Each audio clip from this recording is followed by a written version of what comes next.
Hi guys, this is Connie, back for, just looking through this, the last chapter of The Giver with Ivy Bear. Bless you. Yeah, it's the last chapter of The Giver, so here we go. Sorry, mornings, moms. Babbling. 23. Jonas felt more and more certain that the destination lay ahead of him, very near now in the night that was approaching. None of his senses confirmed it.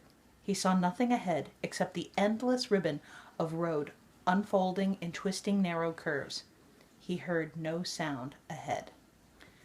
Yet he felt it. Felt that elsewhere was not far away, but he had little hope left that he would be able to reach it. His hope diminished further when the sharp cold air began to blur and thicken with swirling white. Gabriel, wrapped in his inadequate blanket, was hunched, shivering, and silent in his little seat.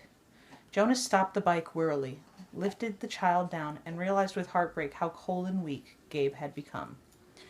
Standing in the freezing mound that was thickening around his numb feet, Jonas opened his own tunic, held Gabriel to his bare chest, and tied the torn and dirty blanket around them both. Gabriel moved feebly against him and whimpered briefly into the silence that surrounded them. Dimly, from a nearly forgotten perception as blurred as the substance itself, Jonas recalled what the whiteness was. "It's called snow, Gabe," Jonas whispered. "Snowflakes. They fall down from the sky, and they're very beautiful." There was no response from the child who had once been so curious and alert. Jonas looked down through the dusk at the little head against his chest. Gabriel's curly hair was matted and filthy. There were tear stains outlined in dirt on his pale cheeks. His eyes were closed. As Jonas watched, a snowflake drifted down and was caught briefly for a moment's sparkle in the tiny, fluttering eyelashes. Wearily he remounted the bicycle. A steep hill loomed ahead. In the best of conditions, the hill would have been a difficult, demanding ride. But now, rapidly, deepening snow obscured the narrow road and made the ride impossible. His front wheel moved forward imperceptibly as he pushed on the pedals with his numb, exhausted legs, but the bicycle stopped. It would not move. He got off and let it drop sideways in the snow. For a moment he thought how easy it would be to drop beside it himself, to let himself and Gabriel slide into the softness of the snow, the darkness of night, the warm comfort of sleep. But he had come this far. He must try to go on. The memories had fallen behind him now, escaping from his protection to the return of the people of his community. Were there any left at all? Could he hold onto a last bit of warmth? Did he still have strength to give? Could Gabriel still receive? He pressed his hands into Gabriel's back and tried to remember sunshine. For a moment it seemed that nothing came to him, that his power was completely gone. Then it flickered suddenly, and he felt tiny tongues of heat began to creep across and into his frozen feet and legs. He felt his face begin to glow, and the tense cold skin of his arms and hands relax. For a fleeting second he felt that he wanted to keep it for himself, to let himself bathe in sunlight, unburdened by anything or anyone else. But the moment passed and was followed by an urge, a need, a passionate yearning to share the warmth with the one person left for him to love. Aching from the effort, he forced the memory of warmth into the thin, shivering body in his arms.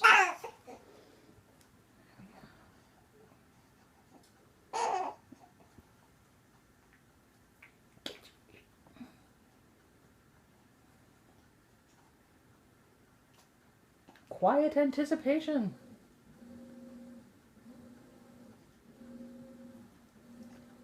Gabriel stirred. For a moment they both were bathed in warmth and renewed strength as they stood hugging each other in the blinding snow. Jonas began to walk up the hill. The memory was agonizingly brief. He had trudged no more than a few yards through the night when it was gone, and they were cold again. But his mind was alert now. Warming himself ever so briefly had shaken away the lethargy and resignation and restored his will to survive. He began to walk faster on feet that could no longer... Darn you, random phone call from nobody.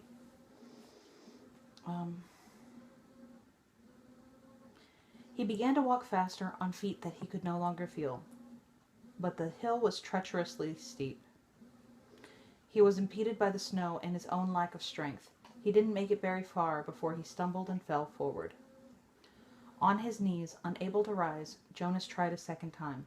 His consciousness grasped a wisp of another warm memory and tried desperately to hold it there, to enlarge it and pass it into Gabriel. His spirits and strength lifted with the momentary warmth, and he stood. Again, Gabriel stirred against him as he began to climb. But the memory faded, leaving him colder than before. If only he had had time to receive more warmth from the giver before he escaped. Maybe there would be more left for him now. But there was no purpose in if-onlys. His entire concentration now had to be on moving his feet, warming Gabriel and himself, and going forward. He climbed, stopped, and warmed them both briefly again, with a tiny scrap of memory that seemed certainly to be all he had left. The top of the hill seemed so far away, and he did not know what lay beyond. But there was nothing left to do but continued. He trudged upward. As he approached the summit of the hill at last, something began to happen. He was not warmer. If anything, he felt more numb and more cold. He was not less exhausted. On the contrary, his steps were leaden, and he could barely move his freezing, tired legs. But he began suddenly to feel happy. He began to recall happy times. He remembered his parents and his sister. He remembered his friends, Asher and Fiona. He remembered the giver. Memories of joy flooded through him suddenly. He reached the place where the hill crested, and he could feel the ground under his snow-covered feet become level. It would not be uphill any more. "We're almost there, Gabriel," he whispered, feeling quite certain, without knowing why. "I remember this place, Gabe." And it was true. But it was not a grasping of a thin and burdensome recollection. This was different. This was something that he could keep. It was a memory of his own. He hugged Gabriel and rubbed him briskly, warming him to keep him alive. The wind was bitterly cold. The snow swirled, blurring his vision. But somewhere ahead, through the blinding storm, he knew there was warmth and light. Using his final strength and a special knowledge that was deep inside him, Jonas found the sled that was waiting for them at the top of the hill. Numbly, his hands fumbled for the rope. He settled himself on the sled and hugged Gabe close. The hill was steep, but the snow was powdery and soft, and he knew that this time there would be no ice, no fall, no pain. Inside his freezing body, his heart surged with hope. They started down. Jonas felt himself losing consciousness, and with his whole being willed himself to stay upright atop the sled, clutching Gabriel, keeping him safe. The runners sliced through the snow, and the wind whipped at his face as they sped in a straight line through an incision that seemed to lead to the final destination, the place he had always felt was waiting, the elsewhere that held their future and their past. He forced his eyes open as they went downward, sliding, and all at once he could see lights, and he recognized them now. He knew they were shining through the windows of rooms, that they were the red, blue, and yellow lights that twinkled from trees in places where families created and kept memories, where they celebrated love. Downward, downward, faster and faster. Suddenly, he was aware with certainty and joy that below, ahead, they were waiting for him, and that they were waiting, too, for the baby. For the first time, he heard something that he knew to be music. He heard people singing. Behind him, across vast distances of space and time, from the place he had left, he thought he heard music, too. But perhaps it was only an echo. And that's the end of The Giver. Be careful with that and enjoy, please and thank you. I'm not going to soil your perception with my commentary at this moment. But yeah, it's not a bad read. If you have other suggestions for me, please feel free to leave them in the comments.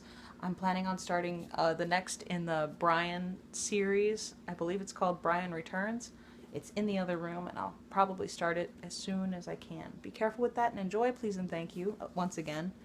Thanks for listening to Connie's Reads, and I'll see you for the next one. Bye.